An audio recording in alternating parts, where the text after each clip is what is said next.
boy swag. Get out the way. Damn. Just follow. Story time.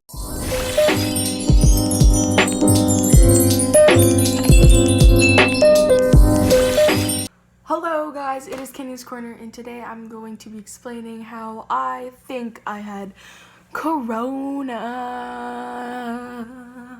So basically how I thought, when it came, it was the day at the time, I don't know, like a year ago, bro. Little tiny cough and I felt sick, I thought it was just like, oh, it's just a cold, it'll go away in a couple of days.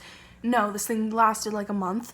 So for like a week I was feeling sick. I still went to school, whatever. I came back home. I decided to make myself some cookies because then I was a baking fanatic and I loved getting cookies and eating them. So yeah.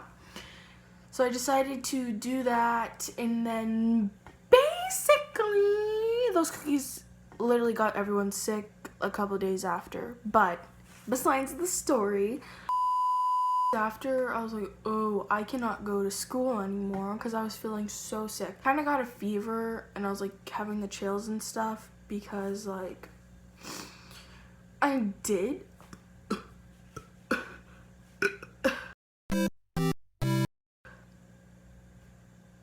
Can you talk about how that's like when you win something from Mario, they go dun dun dun dun dun dun. I had a fever and I had the chills, and that was really, really, really annoying. And then I could barely breathe. My eyes were puffed up. Little did I did not brush my teeth for about a week. Oh hell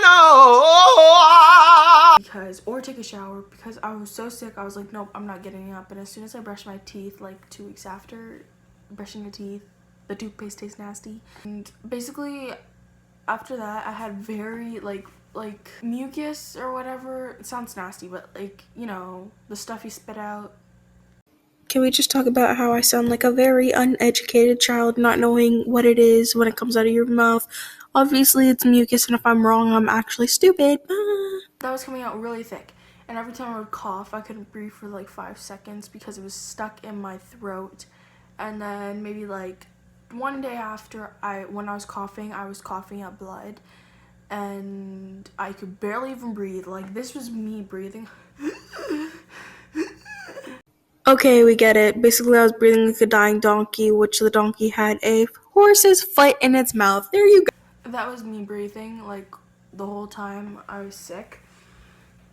That sucked. It was enormously dangerous. So, like, 2 days after, I went to my sister, and this is the big part, guys. I went to my sister, and I said, I cannot breathe. I need to go somewhere. Actually, I just told her I cannot breathe. She dialed the phone and called, Dad, you need to come over here. You cannot breathe.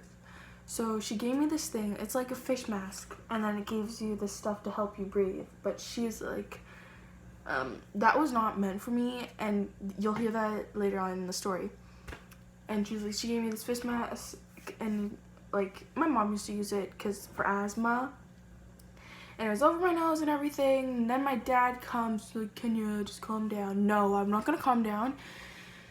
So we drove to, I think, 3 doctors or appointments, or like 3 places. And the first one said no, the other one said we're too busy, no. And the other one said no.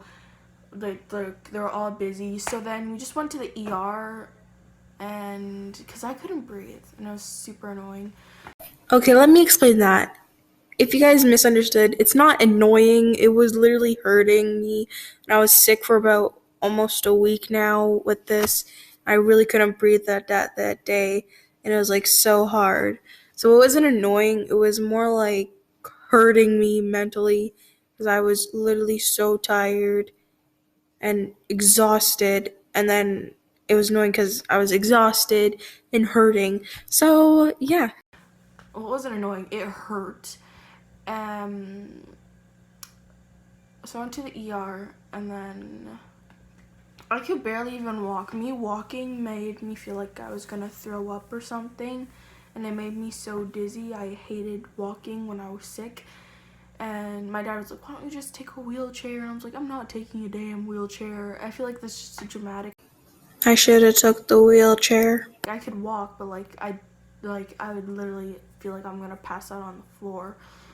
So then they checked me, and the girl was like, oh, my heart rate was like too high, and she was like, and he's like, did you give her anything? The doctor was like, no, the girl who checks you in, and checks your weight, she's like, oh, did you give her anything? Her heart rate's way too high. And she gave me, my sister gave me that asthma thing, and she's like, if you gave her any more of that stuff, you could have died, like today, and you wouldn't have her anymore. So my sister ran off, after that, and my dad stared me in the waiting room, with all the sick people. And I remember this guy who was in a wheelchair, and his mouth was all bloody. It was dripping blood. So fight. I think something happened like that with him. Then they finally called my name, and I went in. It took a while. I hated the ER room. There's so much drunk people in there, in the rooms. One screaming because they're drunk, and the other one is just people laying down because they're sick, in their rooms. But that one drunk guy was so loud, so annoying. So, yeah. So, fast forward, the doctor before the real doctor comes in gave me some medicine, I don't know, the thing you put just pumps water into your veins. Hello, that is called IV. But she gave me some of that. She's like, the doctor will be here in this amount of time and that amount of time. I'm like, okay. Honestly, I was not okay. I just wanted to go home. At this point, I was like, I should have just stayed at home. But whatever. The doctor came in.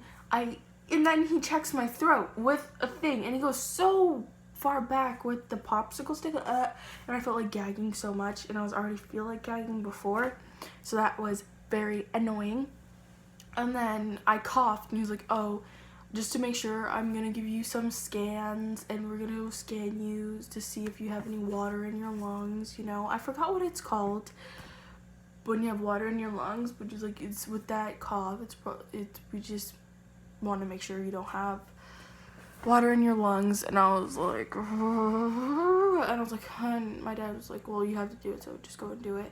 So my sister came with me. I put on my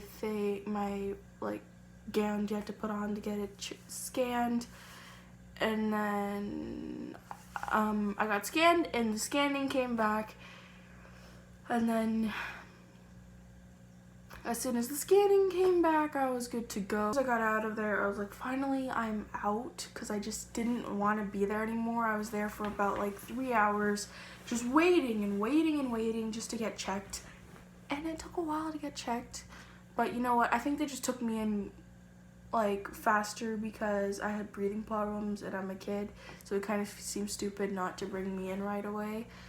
But then I got to go home. I was sick for about another 2 weeks, and that was so annoying. Coughing up blood was so nasty to me, and I was just in my room, in the kitchen, that kind of stuff, until it finally faded away, and my whole family thinks I got corona, and I'm pretty sure I did too, because I had all the symptoms. I'll bring up a list right here. And I'm pretty sure I had all the symptoms because, I had all of them at the time. So, at this point, back to the cookie situation, I got everyone else sick. And what I believe, the person who gets sick initially and brings it on to everyone, the person who had the sickness had it the worst. So, I got it to everyone in my family except my dad. My mom, no. Yeah, my mom had it, I think my sister had it, and my brother just came back from US, because he had his school there, and then he came back, and then he left, and he was so sick. So everyone was like, no, and now everyone's like, oh, don't trust Kenya's cooking, her cooking, no, you cannot have that, like, as a joke, but they'll obviously eat it, because whenever I bake something, I make sure it doesn't have corona, and it's super annoying, but you know what, that's fine. But now I came back from school, and I missed about almost 3 weeks from school, and I was like, okay. And that was basically my time I had corona. So it was really annoying to be that sick for that long. That was the worst I ever felt sick. And it was terrible. Honestly, terrible. And I wish no one could have Rona. But I'm pretty sure I had Rona. And my whole family almost did. So, yeah, baby. Subscribe. Hit the notification bell if you want more content like this, story times, vlogs, you know, what I do my hair in a week, things like that. And make sure to subscribe, as I already said, and I will see you guys later.